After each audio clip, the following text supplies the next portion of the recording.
Hello and welcome to the Calmcast, a time to feel calm and think clearly. I'm Claire Downham, the Queen of Calm, a transformational life coach. I was a burnt out head teacher who finally made the journey to calm after years of trying, and I want to prevent you from having to do the same.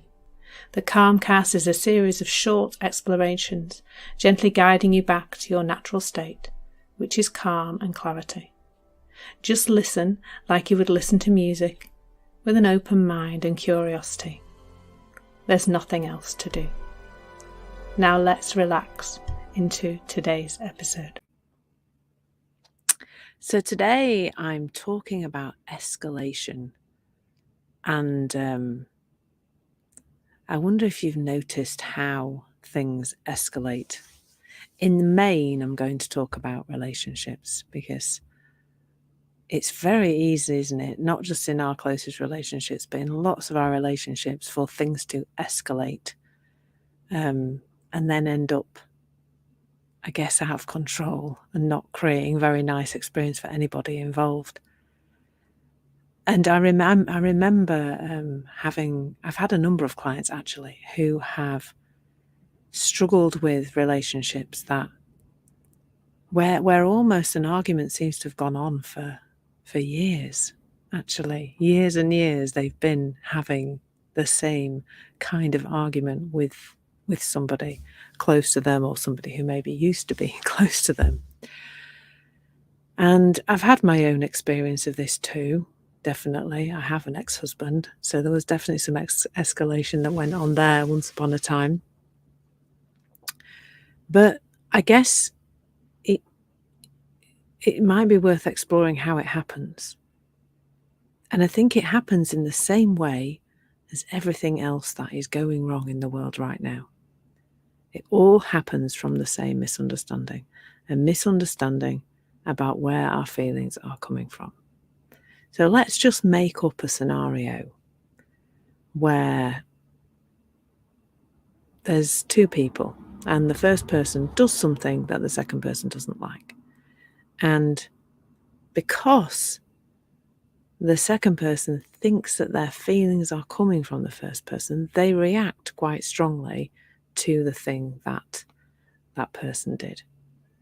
And then the first person reacts back because they don't like the way the second person spoke to them. And I probably should have given these two people names, shouldn't I? It would have been easier to tell this story with them having names. So, and then it goes back and forth and back and forth.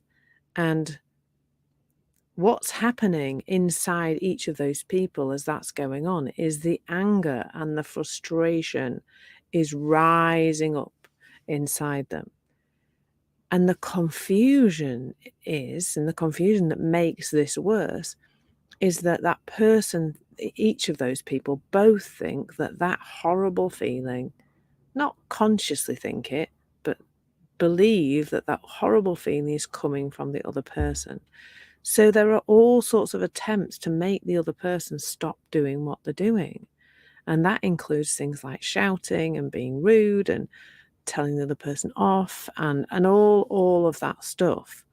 And that just keeps going and going and going. Thus providing almost like it's not just throwing a little bit of fuel on the fire. It's like there's a hose pipe full of fuel, and that is being hosed all over the situation as it gets more and more and more exaggerated. Because where both these people think their feelings are coming from the other person, it seems to make sense to try and make the other person be different. And it's interesting, isn't it? Because when something happens to interrupt that, the whole thing just falls away in seconds, literally in seconds. So an example might be that a couple who have children are arguing really full on, and then a child runs in from the garden with a bleeding knee because they've fallen over, or there's some other kind of emergency, a pan boils over or catches fire or whatever. There is all sorts of emergencies that happen in houses, aren't there? And then the argument just stops immediately. the thinking, which is what's creating that horrible feeling, passes, because suddenly the two parents are having to focus on the child and help them feel better. And it's what's worth knowing is that it's not just an emergency that can cause that to happen. There is this ability to settle down. It is really a thought away. It's really that close to us all the time. And of course, when our thinking is interrupted because something else has happened, it happens like that in a moment. It just happens very, very quickly. But how else can it happen? Well, it also happens when one or other of the people in the argument realizes that their feelings are not coming from that other person. And that it only takes one of those people. So if you're in a partnership and you're thinking, oh, well, this won't work for me because my other half is the problem. Hands up anybody in the room who believes that to be the case. Lots of people do. So what's the point of me learning the things that Claire's sharing, because I'm not going to benefit because it's my other half, and if they don't learn this, then I can't benefit. But it doesn't really work that way. And I have a personal story of this where somebody who was not in my immediate relationships, but somebody who there is regular contact with because of there being a child involved.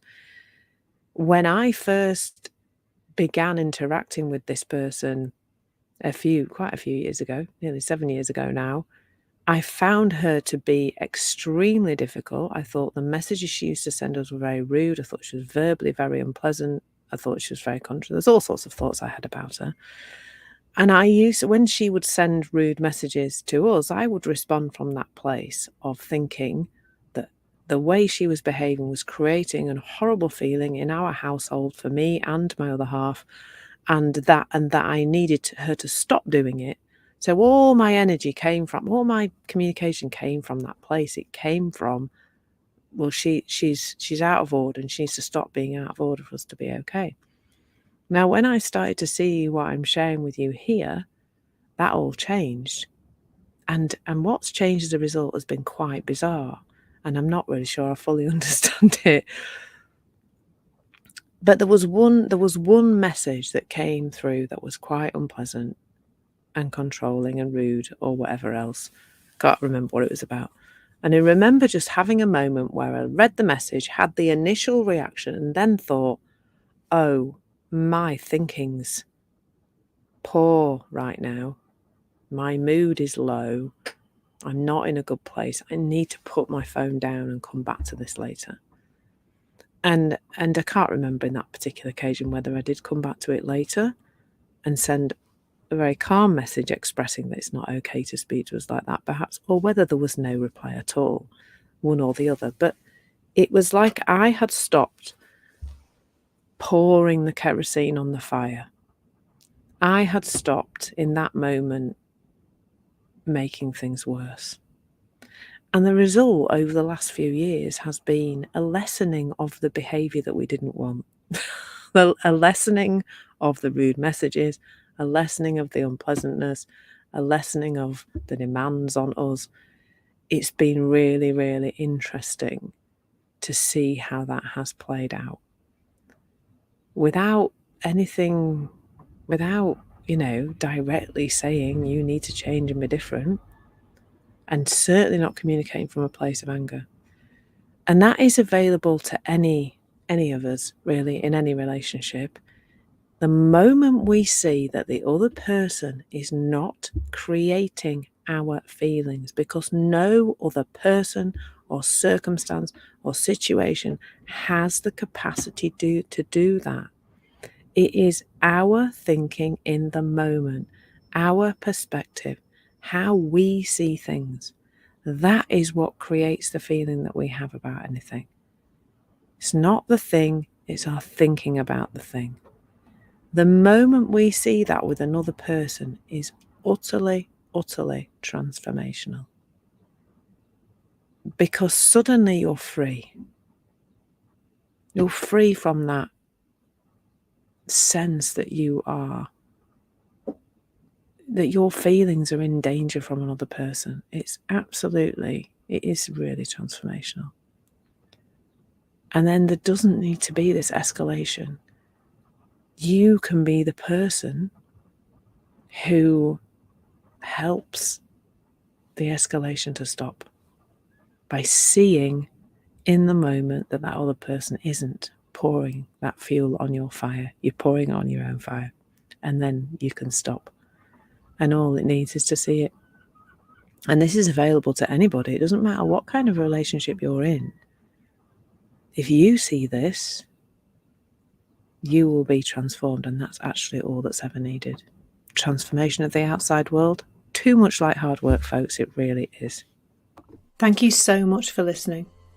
There's nothing to do now but bring some awareness to how this is working out in your life. Listen regularly to experience longer and longer periods of calm. This has been the Calmcast with Claire Downham, Queen of Calm. Take care and keep listening.